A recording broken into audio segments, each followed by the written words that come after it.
Yes. How are we doing? Welcome to show 351. Man, we're on a run. It's the home straight. So today we're going to be talking about how to adapt hardship into our life. And I hope you can hear me all right, because it is super windy down here on the seafront. And I'm hoping that we've managed to take shelter, but it keeps blowing the camera as well, so it's going to make it slightly wonky. So we're going to talk about how to adapt hardship into your life so that we can handle it better, right? Part of being a leader is being able to handle that hardship, manage it, control it, and we're going to get into that. All right, so let's crack on. Welcome to the Rise to Thrive show. I'm your host, James Boardman, and if you are coming through, then please do a couple of things for me. Number one is hit the love heart button. Hitting the love heart button allows me to know that you're just watching through, whether you watch all the video, whether you watch half of the video, or whether you watch just 10 seconds. And in the comments, what I want you to do, and I want you to be able to write this, because part and parcel of these shows is for you guys to be able to engage as well, right? So I want you to write how you handle hardship. And I only want you to be able to do that in a couple of words, because what it does is allows you to improve your self-awareness about how you handle it.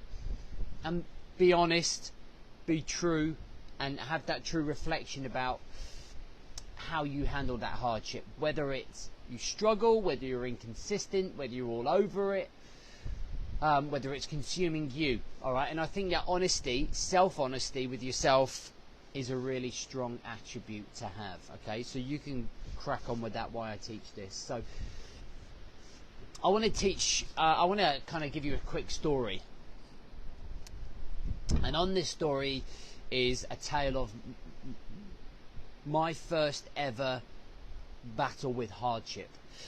So all the way back in 2003, all the way back in 2003, I joined the Royal Marines, and at the time, I hadn't really faced any sort of hardship. So when I arrived at Lympstone in Exmouth to become a Royal Marine Commando, hardship punched me so hard in the face I was bruised for about 10 weeks. And the first 2 weeks are very much the shock of capture. So you're in this huge room with about 60 to 70 beds, I can't quite remember, but it's a huge room. And then all the new recruits go in there, and we call this the foundation phase, right? And for the first 2 weeks you learn all of the basics, but it's harsh realities of joining the military. Okay, and hardship suddenly becomes a real thing every single day, because the life that you lived was usually full of comforts. I could get up and watch the telly when I want, I could go down to the shops when I want, I could go clubbing when I want, I could go to a restaurant when I want. Now all of a sudden I'm living in this room, learning to clean shoes, do my laundry, scrub a floor, get the basics right. And as training progressed, physically, mentally and emotionally, the demands got tougher and tougher and tougher, as you would expect from the greatest military force this side of the world. And for me, when I look at my relationship with hardship on day one, week one, and I look at my relationship on my final week of 32 weeks of training, my relationship had changed with hardship. And I accepted during that period of time that hardship was normal. I adapted it as part of my life. So what I did was stop fighting that hardship. Oh my God, I really hope we don't get beasted today. Oh, I really don't hope we get hammered today. Oh, it's just we're looking for the easy option. It was hard all the time. All of the time it was hard. It was relentless. And that became DNA. Handling that, managing that, evolving with that, dealing with that, leading through that. And I couldn't tell you exactly when it hit, but I remember thinking to myself, This is not a hardship anymore. This is just normality. But the way that I cope with that has changed. The way that I handle that has changed. The relationship with hardship is weirdly attractive. Because the mentality that I took into Royal Marines is that it's train hard, fight easy. So if I was sitting down with a client, it would be like, we train hard, we live easy.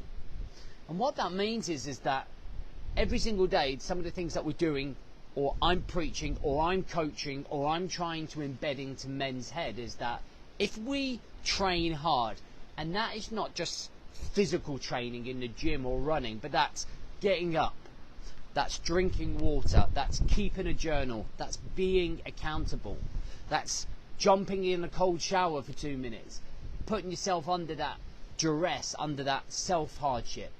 What we start to do is build up a resilience inside of our head, right? A hardship that becomes DNA. And when it becomes DNA, when things come into our lives, external things that are external hardships, we just kind of look at it and go, we'll just handle it. We'll just evolve with it. Now, there is obviously limits here. There's different situations where this could be different, like losing someone that you love. That can drastically knock you off your path.